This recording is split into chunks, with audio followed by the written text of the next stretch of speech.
following is an exclusive presentation of Jesup Broadcasting, the sports leader in Southeast Georgia. World famous.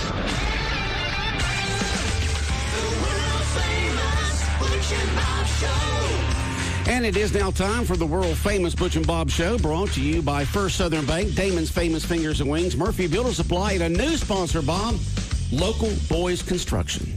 Brand new sponsor here on the world-famous Butch and Bob Show. Tony and the gang there on them said, hey, we want to sponsor that Butch and Bob Show. Everybody listens to it.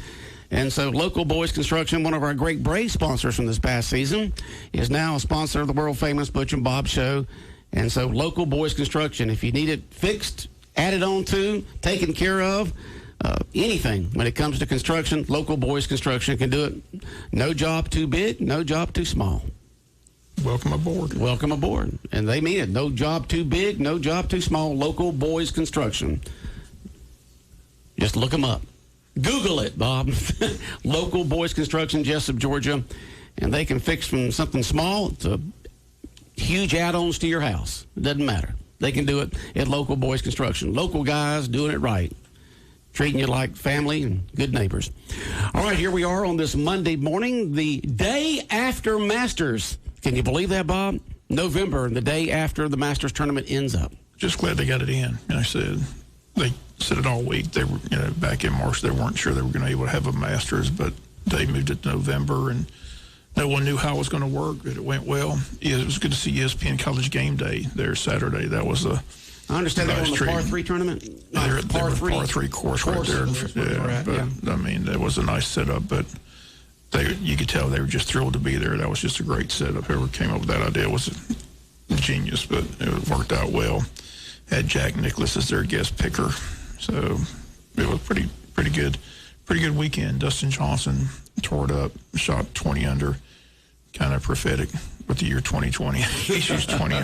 So it was good to see him win a Masters.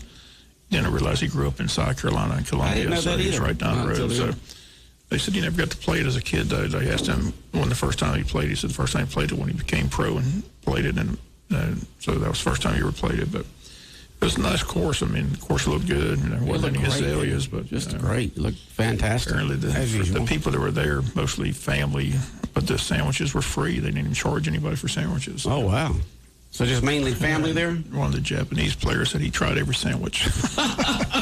Hey, it's free, man. I'm trying them all. They asked him what his favorite one was. He said, well, it's definitely the egg salad sandwich. Oh, the egg salad sandwich is great. So, that's a good sandwich. They had them on the ESPN College Game Day desk, and they were sitting there eating them. So it was nice to see it get in. So I said, it looked nice. Yeah. Good weather. That was a good news. Once the rain got out on Thursday. The rain got away Thursday. Man, it was just fantastic weather. Good-looking course. It almost looked like they just painted the pine straw. It just looked all perfect. I mean, it's just marvelous. Marvelous. And but he won big time. And and you told me that he's married to Wayne Gretzky's daughter? Yeah, Paulina. Yep. Paulina. Okay. Wayne Gretzky's daughter. Okay. And so don't think from what I've read and listened to that he came close any time before from winning the Masters, but comes up and wins this one in record style. Just glad they got it in, and hopefully by April they'll come up with a vaccine by then, and we'll be back to normal come next spring. That was fun watching Tiger take a 10 on a hole. I had to put a 10 down on the score. 10? Well, see, back when I used to play golf, that was the maximum number I'd put down would be 10. It could have taken 15 to 20, but a max I'd put is 10. They tell you to pick it up at Pine Forest Country. They ain't going to let you hit 10 shots. Snowman's the worst going to get 8. Don't let you hit 10. Oh, jeez. But he hit it in the water several times, and he got a bunker, hit it out of the bunker into the water. I mean, he was a tough hole. Oh, wow. Wow.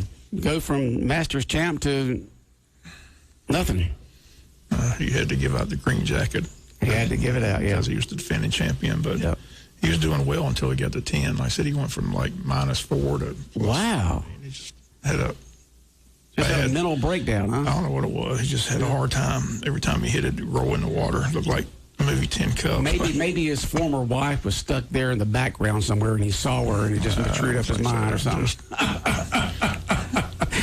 Maybe he was worried she's going to run him at him with a 7-iron. It's going to be hard for a pro golfer to put a 10 on his I know. 10. Bad hole. Yeah, but just glad they got it in. It's just a beautiful course. If you ever get a chance to go, folks, if you hadn't been, it's like a piece of heaven on earth there at the Augusta National. Just a beautiful place. Absolutely beautiful. So go if you can one year. It's gorgeous. Absolutely gorgeous. It doesn't look as hilly. You know, we look at it, you have no idea how hilly it is. Oh, it's hilly. It's up, down, and all around. It's good to walk. You know, they got, reading something, they have an underground air system there. I don't know what it's used for. And they also got invisible type wires that hold trees in certain positions. So if you have a monsoon come up, they're not flapping all around. They got things there that you don't even know they have there to help keep the course in pristine condition. Absolutely amazing. And I never knew as much about sand in my life as I found out they imported that sand from about 4 hours north of them there. I think it's North Carolina, a special area there where they can they mine a certain type of sand and haul it in on the train and put it down there to make the bunkers look so white and pristine and everything. Just it's the links they go through there at the Augusta National to make sure that course is just marvelous. Looks great, plays great. It's immaculate. It's beautiful, beautiful place. Yeah. So the Masters is in, and number one. I didn't know he was number one in the land, but number one player in the golf, number one player in the world. When he's on, he's tough. He's really improved his putting, and that's what he'll helped him too. But he's a long way. I thought he had the quote of the week. You know, Butch and DeChambeau's doing all these energy bars and all the, changing his body and all that. Hitting on before the tournament began, they asked Dustin Johnson, did that give him any inspiration to do any of that? And he looked dead in the camera and he said, I think I look pretty good. I'm doing good. Yeah, but what's the golfer's name? Bryson DeChambeau. DeChambeau. That guy's got an ego, man. He didn't play very well. No, he didn't play well. He came in there telling everybody he was just going to conquer the course. And he'd be on par fives and in two. He did that, but he bombed it in the woods half the time. So he couldn't find his ball. So. Yeah, if you might be able to bomb it, but if you can't keep it straight down the fairway, you're not going to do well. I thought that was the funniest line of the week, though, in the leading up to the event. Some reporter tried to get Dustin Johnson to buy into that, lifting weights and gaining weight and bombing. He said, I look pretty good right now. I feel good. So feeling good. Brian went from a little skinny player, and then this last year he put on a lot of weight, ate a lot, and pumped iron and that kind of stuff. And so he weighs about 60, 70 pounds more, and he's booming the ball. He's hitting it almost 400 yards. But if you can't keep it down the fairway, it doesn't matter how hard you can hit it. He was the favorite going in. He was the favorite going in. Brian was. I don't think they showed one shot of his on Sunday. I think I saw a few of his mess-up shots is what they showed. They showed the drive off right, drive off to the left, hitting out of the woods, can't find the ball, up in the bushes. I don't think they showed one shot of his on Sunday. It looked like I was playing back in the 90s, Bob, playing down the fairways for wimps. I mean, real men, we hit from the woods and the bunkers and the rough and behind the pine trees. That's where real men play from. He hasn't reached Tiger stage because Tiger, it doesn't matter if he's 50 shots over at par, they're still showing him. They're still showing him. Yeah. TV thinks that you can't have a golf tournament unless you're mentioning his name at least every 5 minutes. They showed all 10 of his shots on that par 3. How would you like to have the mistakes that you make during the course of a day shown to a worldwide audience over and over and over again? They don't let you go through that misery. They say to pick it up. Just pick it up. Get out of there. Well, it's a tournament. You got to play it through. Got to play it through, Bob. Got to play it through. Got time to hold up everybody else. Pick it up. Well, play it where it lands. Play it where it lands. Great. I said, I'm just glad they got it in. It looked good. I mean, it was a pretty place. I just wonder how the weather's going to be in November. They had temperature in the 70s, so it's pretty good. Yeah, and good-looking weather. Now things are going to cool off this week. We got a high today of around 70. It's about 59 out there right now. High today of about 70. High Tuesday of 71, and then getting to 62 for the high on Wednesday. but then going back up on Thursday, Friday, and Saturday back into the 70s. But we have more seasonable temperatures this week than we did last week. So feeling good. I mean, I could live with high of around 70 each day and low at night around 40. That's just to me about perfect. That is perfect. That is just perfect. Humidity down, just about perfect. So it's going to be a beautiful week this week here in southeast Georgia. Don't know what the weather is going to be like next week for Thanksgiving. It's way too far in advance you can get some sort of idea, but any more than 36 hours, any more than 3 days out, you're really just guessing more than anything else because things can change so much. But just a beautiful week this week, at least all the way through Thursday and Friday. You're listening to the world-famous Butch and Bob Show right here on WIFO 105.5 FM in Jesup. And Bob and I are guest list this morning. No guest in this morning.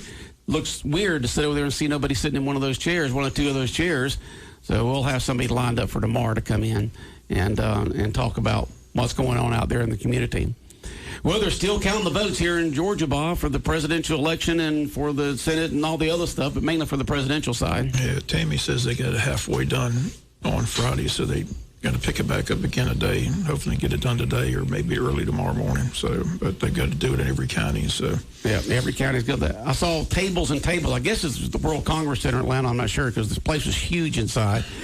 Where just tables set up as far as the eye can see with people sitting there counting ballots there in the Atlanta area. I guess each county pays for that. I have no idea. I got to ask that question. Yeah, who pays for the recount? Who pays? I mean, because you got to pay. It's got to be. You think it'd be each county? Yeah, so yeah, I don't know. What's the expense of that? So. Yeah, I don't know, Bob. Maybe they're all doing it for volunteer work. Yeah, right. They're paid volunteers. Paid volunteers. I'll ask Timmy that you question. didn't get any of that action, Bob, so you can count at night? No, I'll come down here and count at night. I didn't want to. I didn't volunteer. You didn't volunteer to? Hats off to those did. But I know. About 1, 2, 3. Oh, where was I again? 1, 2. It looks like a tedious task. It is a tedious task. My mind would go, I'd blow some circuits, Bob, if I had to sit there and count all that like that. Yeah. So, but hopefully they'll get it all done soon, and we'll be able to hopefully in the next week or so move on and see which way this thing's going to go. They're going to spend $45 million in ads on this Senate race. Oh, God. Can you sure that's what you do with $45 million? Every time I saw it, if I was watching football yesterday, every time I saw a political ad come on, click. I don't care which candidate it was for. I didn't care.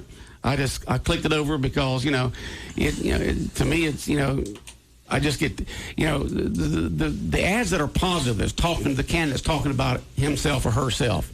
I can deal with those, but when you're sitting there trashing the other person, I just get tired of those. But, and from their perspective, they're just pointing out things that people might not know about the other candidate. But, you just get to the point where I click away from them because you already know what I'm going to do. So there's a reason to sit there and watch them over and over and over and over and over and over and over and over and over again. As we said many times, they wanted to run them if they didn't work. So no, the negative ads. Apparently, locally, I've seen in the past attack ads locally just backfire. Yeah, locally on local level to do, but statewide and nationwide, apparently it works. Yeah. Well, there was a race here in Southeast Georgia. A lot of negative ads were run, and apparently it must have helped the person. I'm not going to say which it was for, but.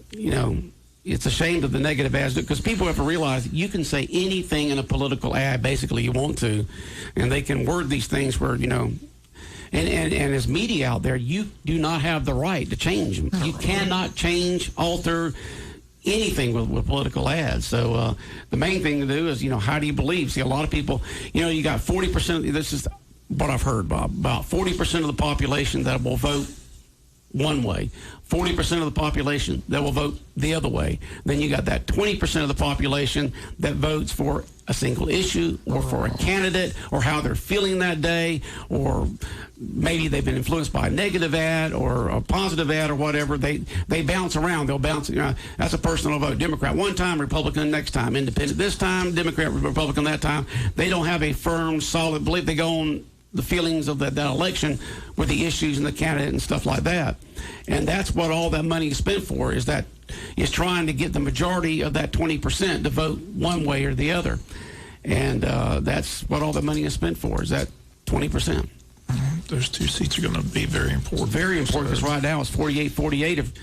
If you know, it's like they said, the future of the direction of this country will be based on how the two Senate races here in the state of Georgia go. All eyes on Georgia. So. All eyes are on Georgia. So I think you have till December 7th to register to vote in that runoff. So which will be in January. Still time to run. January 5th is the runoff. January 5th is the date. Now, are they going to have the 3 weeks in advance as usual? I would assume there'd so you be can start voting, probably before Christmas. Right. We'll get those dates and find out when the early voting gets underway. So they'll have 3 weeks of early voting, and then the election day on that, I guess, is January 5th, a Tuesday, I would assume. Oh, yeah, election day is always a Tuesday. So. Yeah, January 5th is a Tuesday. And so 3 weeks before that was the 5th. That would be the 29th. 22nd, the 15th.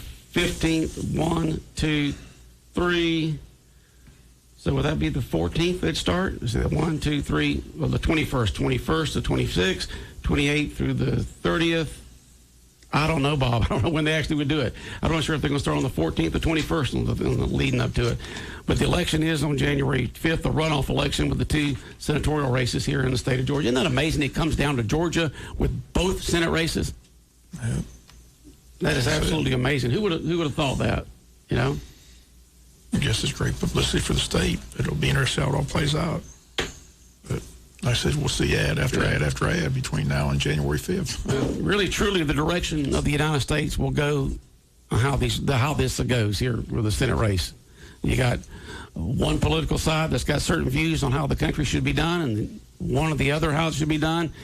And so it is truly a very important a runoff election. Very important for the future of this country. We know we'll have Kelly Loeffler back on the show before now on January 5th. Hopefully we'll reach out to the other candidates as well, so see if we can get some of those. But I've already reached out to Kelly Loeffler's campaign, so they're already lined up. They'll be on the show between now and January 5th, so we'll hear from her for sure. It's amazing how no, I'm not going to go into all that. Nope, ain't going to do it. Wouldn't be prudent. So, but the runoff on January 5th, and it'll be interesting to see how long it takes them to count those votes. It looked like that maybe President Trump had conceded a little bit that Biden had won, and then kind of backtracked on that the next hour, I think, or whatever. That's the thing about tweeting, is you tweet the emotion and the thought of the moment based on your feelings, and then next hour you could be thinking or feeling a different way, and you don't have the filter of time to help you with your expressing your thoughts and feelings when you're dealing with social media. You know, if we all just sent out every single moment how we felt about something, we'd be bouncing all over the place, and that's what social media does to folks, is they express themselves to the emotion of the moment, and they don't have the filter of time to help them be more prudent in what they're saying. And you and I don't have to worry about that, Bob, since we don't have to do social media. What I find ironic, though, like I said, on last Thursday, they stated that they had to do this recount by hand. Right. And 30 minutes after they did that, they declared Georgia went to Biden. So how are we doing the recount? They were declared him the winner. Well, the media is the one that declared. They're going to spend all that money. The media They're going to spend all this money, every county. And I said, I'd like to know. That'll be a nice price tag. See what that. Yeah, but you want it to be accurate, Bob. I understand, but it's got to be accurate, and that's part of the process. You can't count. You can ask for a recount. I understand. My point is, the federal government asks for the recount. The federal government ought to pay.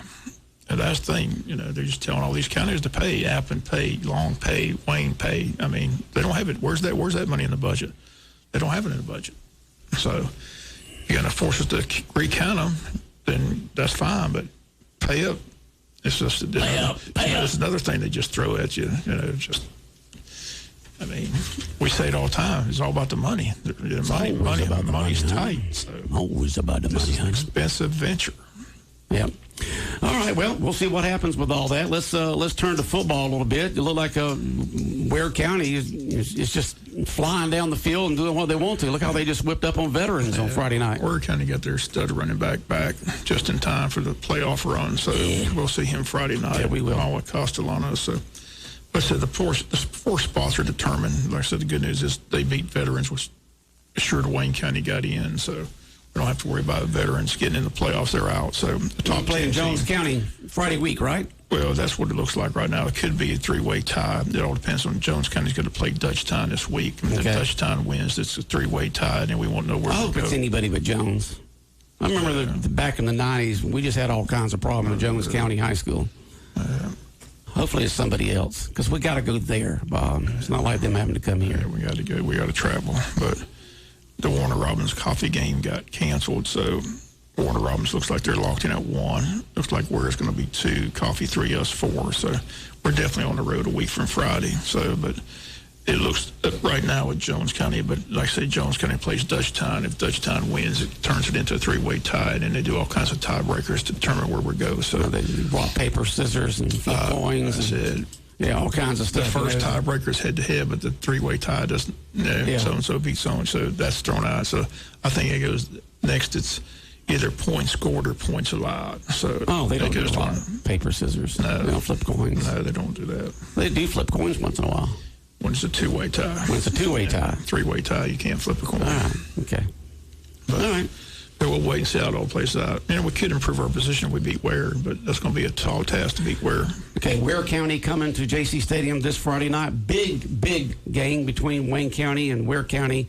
We encourage you to go ahead and get your tickets. I guess you'll have that information this week on how folks can get their tickets to go to the game. And make sure you wear your mask when you go to the game on Friday night. It's just, you're outside and you think it's safe, but you're yelling, you're screaming, you're spraying stuff everywhere. And it's just important. Wear the mask. Let's try to see if we can cut down on the spread of the COVID. And one way you can do that is to wear your mask no matter where you are. Wash your hands, elbow bump people to shake hands, and just be safe. But a lot of people just don't, and I understand. When you go to a football game or any outdoor sporting event, you don't want to wear a mask. You want to have your mouth open so you can yell and scream and talk to folks and enjoy yourself. But all we got to do is just try to be as careful as we possibly can for the next couple of months. We can cut down this COVID situation.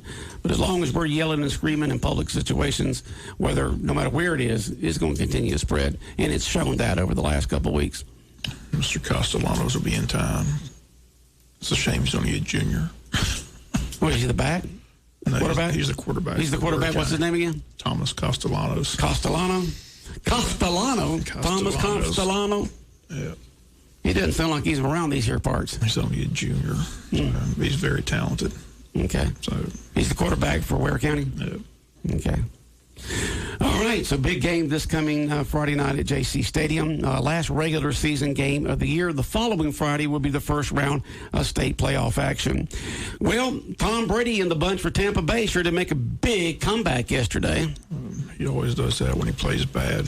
He comes back with a vengeance. Do you know they only ran 4 times on the game they lost against New Orleans? 4 times. 5 if you count the knee he took. But let's just say they ran 4 times. The lowest percentage of running in any game in the history of football. And they could see it didn't work from them. They're a physical, in-your-mouth type of team, and they tried to play a finesse game against New Orleans, and New Orleans just beat the turkey out of them. But they came back yesterday, Tampa Bay did, and won like they should. Just glad New England beat Baltimore last night. Pittsburgh's got a 3-game lead. Can you believe that? New England beat Baltimore? I liked it. I know you liked it as a Pittsburgh Steelers fan. That's right. We got a 3-game lead now in the division. So yes, sirree. Pittsburgh's still undefeated. Coming down to Jacksonville Sunday. Let me tell you, they Pittsburgh right 8-0 right now. 9-0. 9-0. And Terry Bradshaw, he's just as big on Pittsburgh now as he was when he played with them. Every time Howie Long or someone says, they're barely winning, they holding on to the last minute, I just don't see them beating Kansas City. You can see the blood start flowing to Terry's ears, and he starts flapping his ears and getting a little upset there. I want to see if they're going to say that about Green Bay this week because they barely got by Jacksonville. So they're going to start crushing Aaron Rodgers saying Green Bay. Yeah, he just did get by them. That's what I'm saying. Wow. Everybody's talking about that. I tell you, just about, we still think for Trevor. Jacksonville still, they played a good game. But they still got that big L there so they can maybe get Trevor first round. Because they still only have 1 win. The Jets were so close to winning that last game. I thought for sure that I can't believe it might have been a Thursday night or anyway, Sunday night anyway. They were winning the game all the way to the end, and then let the other team win. So the Jets still haven't won a game. But if they would have won that game, Jacksonville would have went to the top of the draft board. You see Nick Chubb run out of bounds yesterday right before he was supposed to score that touchdown? I'm glad I wasn't in Vegas. Then people already went nuts. Yeah. Well, he was told by the quarterback. The quarterback is. They were told the coach was they were telling him not to score if he got the first down. Just stay right there. They were at their own 20-yard line. I know. They didn't know he was going to break an 80-yard run. I know. I mean, I don't know if I could have done it, Pop. I don't know if I could have run out of bounds. I can't believe he ran out of bounds. Why not? I mean, why not? You're not. Did you imagine having? I don't know. Like I said, some of these people bet big time money in Vegas. I know. I can't believe he ran out of bounds. But he did what his quarterback told him to do. He was a good player. Could you imagine having whatever on a game and you see Nick Chubb's running down and you just know you're fixing to win. You're fixing to win some money. And he steps out of bounds the 2-yard line. And you lose. I'd like to see some of them faces. I wish some of those faces would have been on one of those, watch at home TV type things they have right now. That's what you think about. You think about those people. Did he run that good for Georgia? Oh, he's a good, yeah. Nick Chubb's a great running back. He had a great year. He had a great career at Georgia. Yeah, I mean, geez, I knew he ran good, but he was just.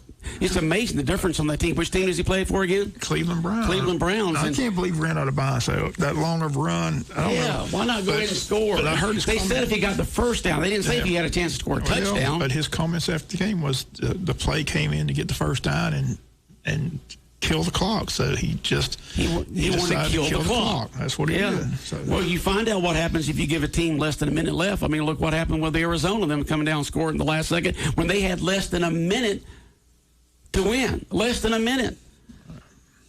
It's just funny. That's one of those they have their segments on ESPN, bad beats. That's going to be a bad beat. That'll be the head bad beat right there. 2 yards away from scoring a touchdown, and you step out of bounds.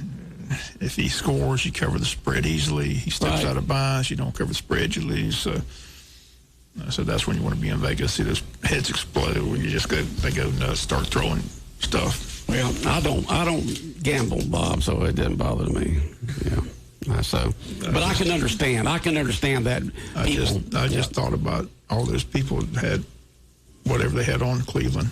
Can you see them jumping up, down? Yeah, go, Dick, go. I'm in the money. And then suddenly he steps out of bounds on the 2-yard line, and they're ripping stuff up, and they're screaming, and you're yelling, and heads are exploding. Chubb, you chump. Yeah. Oh, well. Anything going on this week locally, Bob, that we need to be concerned about? District soccer is going on today. So go on out and support those kids. But like I said, wear your mask out there. So the District 2 soccer events get underway today. Okay. And tomorrow's the track dedication. People are invited to that at 4:30. 4:30 track dedication out there at the high school. They do ask that you wear a mask if you come. They're going to social distance as many people. This is only going to be about a 35, 40-minute program. But everybody's invited to that. So they're supposed to start that construction pretty soon. So hopefully it'll be done by track season. Okay. Sounds good. Looking forward to having a fantastic grade A track facility back here in Wayne County after so many years of not having one. It's going to be interesting how it looks. $2 million ought to build a nice one. Ought to build a nice one, Bob. $2 million don't go as far as it used to, Bob. It doesn't? I guess not. I don't know. I would never know, but apparently not. You're putting down a great track service. You're having to level it. You're having to put in all the correct field event areas, and then the triple jump, the long jump, the high jump, the discus and shot put, and pole vault, and all that kind of good stuff. High jump. Do you ever, I know that you ran track like I did in high school. Do you ever go out there and just kind of mess around with the field events while you're goofing around? Do you ever try to high jump or something like that? I wasn't that coordinated. I didn't want to break my neck. I tried high jump. I was not coordinated. Yeah, I couldn't even really get 3 feet up in the air. I think I tried to hurdle one time and tripped and fell, and that was the end of that. That was it. That was it. Bam! I said, I'll stick to long distance running. Yeah, that's what I did. You and me did long distance running in high school. Yeah, that was about the only talent I had in sports was running. Run, Butch, run! And I ran. I was amazed at pole vaulters, how they could do that, too. That was just... I know. When I started off in high school, it was aluminum poles. There was no bending in them. And then finally, by my last couple of years, here comes the fiberglass ones, and them things bending way down. I'm thinking, that thing's going to break. And then they just slung them way over the top. because you got to stick that thing exactly in that thing and then go. And then when I first started off in there, when they used to do the high jump, they used to go up there and do the scissors over, the old scissors, and then they went to the Fosbury flop. At my last couple of years, they just flopped over backwards and got a lot more height to it. It's amazing how far some people can throw that discus. That's always amazed me. Oh, jeez, man. It was amazing. Fling that thing. Better look out. and then trying to shoot that shot put. It's amazing how they can throw that. I don't know how heavy the thing weighs. Shot put. It's pretty heavy. It's pretty heavy. You get all this big linemen from football out there, That's what the coach did. All right, little lineman, get out there and throw that disc and shoot that shot put. You got the backs out there running the sprints, and then you had us small, skinny guys out there running long distance. They don't do the javelin anymore, do they? Well, we never did javelin. We've never had javelin here. Terry Bradshaw was a great javelin thrower. He was? Yeah. Well, it makes sense. He has a great arm. Yeah, but he was a great javelin. No, we never had javelin. I've never seen javelin at a high school event. Still holds records at Louisiana Tech. I'm sure they probably do some other states, but we have never had javelin down here. I've seen javelin, so. No. All right, Bob, anything else? No, that's it. Have a great day. Is that it? Have a great day. All right, the world-famous Butch and Bob Show brought to you by First Southern Bank, by Damon's Famous Fingers and Wings, by Murphy Builder Supply, and by Local Boys Construction, a brand new sponsor here on the world-famous Butch and Bob Show. If you need something repaired, if you need a big addition to your house, a building built, whatever you need when it comes to construction and repair, Local Boys Construction. Google it.